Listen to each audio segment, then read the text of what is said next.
பூலோக சொர்க்கமாம் ஸ்ரீரங்கத்தில் Bharat green Empire 41 லட்சம் ரூபாய் முதல் பிரம்மாண்ட அடுக்குமாடி வீடுகள் விற்பனை. பிப்ரவரி 3, 4, 5 சிறப்பு சலுகை. தொடர்புக்கு 9842015969.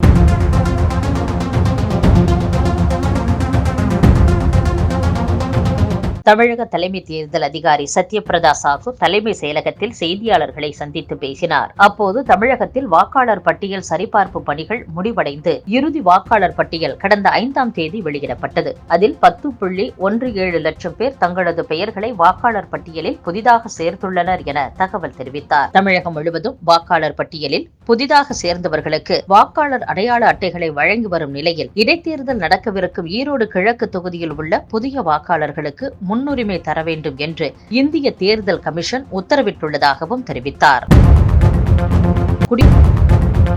குடியரசு தின விழாவை ஒட்டி ஆளுநர் அளித்த தேநீர் விருந்தை திமுக கூட்டணி கட்சிகள் புறக்கணித்த நிலையில் முதலமைச்சர் ஸ்டாலினும் தமிழக அமைச்சர்களும் பங்கேற்றனர். இது தொடர்பாக விமர்சனங்கள் எழுந்த நிலையில் இதுகுறித்து திமுகவின் அதிகாரப்பூர்வ நாளிதழான முரசொலி பதிலளித்துள்ளது. அதில் ஆக்கப்பூர்வமான அரசின் செயல்பாடுகள் தேக்க நிலை அடைய வேண்டும் என்பதற்கு ஆளுநர் இடம் கொடுக்கவில்லை என்றும், குடியரசு நாளையொட்டிய நிகழ்வுகளில் முதல்வரும் மென்மையான அணுகுமுறையை பின்பற்றினார் என்றும் குறிப்பிட்டுள்ளது. மேலும் முதல்வர் மோதல்களை தவிர்ப்பவரே தவிர மோதலுக்கு தயாராக இருப்பவர் அல்ல என்றும், எப்போதும் அவர் கண்களுக்கு தெரிவதெல்லாம் சீரான ஆட்சி நிர்வாகம் மற்றும் வெகுமக்களுக்கு நாளும் ஆற்ற வேண்டிய நற்பணிதான் என்றும் விளக்கம் அளிக்கப்பட்டுள்ளது. இதே கருத்துத்தான் நேற்று சாணக்கியாவின் பாண்டே பார்வை நிகழ்ச்சியில் தெளிவாக குறிப்பிடப்பட்டிருந்தது.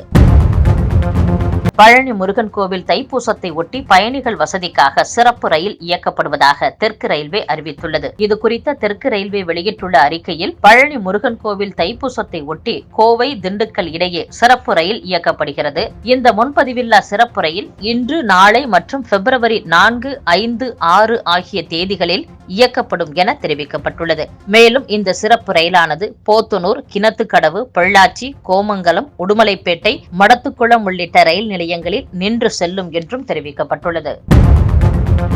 சென்னை திருவான்மியூரில் உள்ள கலாஷேத்ரா பவுண்டேஷன் வளாகத்தில் விட்டஸ்டா 2023 நிகழ்ச்சியின் தொடக்க விழா நடைபெற்றது.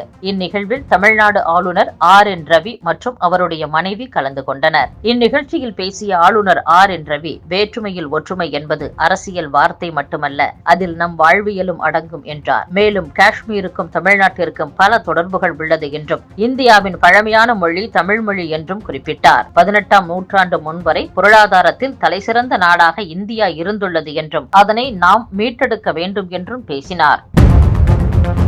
சென்னை அண்ணா சாலை 1000 விளக்கு பகுதியில் உள்ள ஆனந்த் தியேட்டர் பஸ் நிறுத்தம் அருகே மிகவும் பழமையான கட்டிடம் ஒன்றை இடிக்கும் பணி நடைபெற்றது. இந்நிலையில் JCB கட்டடத்தின் உள்பக்கத்திலிருந்து இடிக்கும் பணியை மேற்கொண்டது. கட்டடத்தின் சுற்றுச்சுவர் சாலையோர நடைபாதையில் திடீரென இடிந்து விழுந்து அந்த பக்கமாக நடந்து சென்ற ஒரு இளம்பெண் உட்பட 3 பேர் இடிபாடுகளுக்குள் சிக்கினர். இதில் அந்த இளம்பெண் பரிதாபமாக உயிரிழந்தார். இது தொடர்பாக செய்தியாளர்களிடம் பேசிய சென்னை மேயர் பிரியாராஜன், அண்ணா சாலையில் உள்ள கட்டடத்தை இடிக்கும் பணி அனுமதி பெற்றுத்தான் நடந்துள்ளது, ஆனால் முறையான பாதுகாப்பு வசதியை ஏற்படுத்தாமல் இருந்துள்ளனர் என்றார். மேலும் விபத்து ஏற்பட்ட கட்டடத்தை இடிக்கும் பணி தற்போது நிறுத்தப்பட்டுள்ளதாகவும், மாநகராட்சி சார்பாக நோட்டீஸ் அனுப்பப்பட்டுள்ளது என்றும் தெரிவித்துள்ளார். சுவர் இடிந்து விழுந்ததில் பெண் பலியான சம்பவம் குறித்து விசாரணை நடத்தப்படும் என தெரிவித்தார்.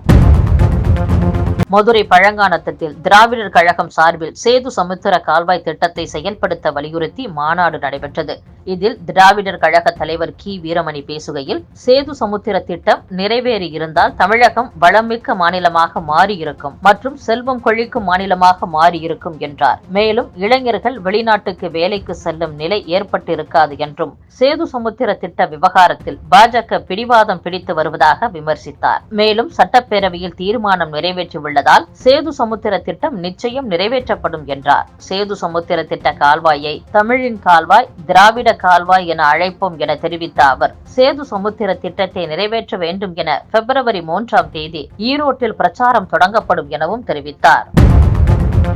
தூத்துக்குடி மாவட்டம் சாத்தான்குளத்தைச் சேர்ந்த வணிகர்களான தந்தை மகன் ஜெயராஜ் பெனிக்ஸ் 2020ஆம் ஆண்டு ஜூன் 19ஆம் தேதி காவல்துறை விசாரணைக்கு அழைத்துச் செல்லப்பட்ட நிலையில் விசாரணையின் போது இருவரும் உயிரிழந்தனர். இதனையடுத்து தந்தை மகன் உயிரிழந்தது தொடர்பாக எழுந்த குற்றச்சாட்டின் கீழ் தொடரப்பட்ட வழக்கில் சாத்தான்குளம் காவல் நிலைய ஆய்வாளர், சார்பு ஆய்வாளர் உள்ளிட்ட 9 பேரின் மீது சிபிஐ தரப்பில் முதற்கட்டமாக குற்றப்பத்திரிகை செய்யப்பட்டுள்ளது. இந்நிலையில் இந்த வழக்கின் விசாரணையில் கைது செய்யப்பட்ட முன்னாள் காவல் ஆய்வாளர், சார்பு ஆய்வாளர் உள்ளிட்ட 9 காவலர்களும் நேரில் ஆஜராகினர். வழக்கில் குற்றம் சாட்டப்பட்டவர்களின் வழக்கறிஞர்கள் ரேவதியிடம் குறுக்கு விசாரணை நடத்தினர். இதனையடுத்து இந்த வழக்கை ஜனவரி 31ஆம் தேதிக்கு ஒத்திவைத்து மதுரை உயர்நீதிமன்ற நீதிபதி உத்தரவிட்டார். சென்னை பசுமைவழி சாலையில் உள்ள தனது வீட்டில் முன்னாள் முதல்வர் OPS தனது ஆதரவாளர்களுடன் ஆலோசனை நடத்தினார். இந்த ஆலோசனையில் இரட்டை இலை சின்னம் தொடர்பாகவும், ஈரோடு இடைத்தேர்தலில் வேட்பாளரை நிறுத்துவது தொடர்பாகவும் கலந்தாலோசிக்கப்பட்டதாக தகவல் வெளியாகியுள்ளது.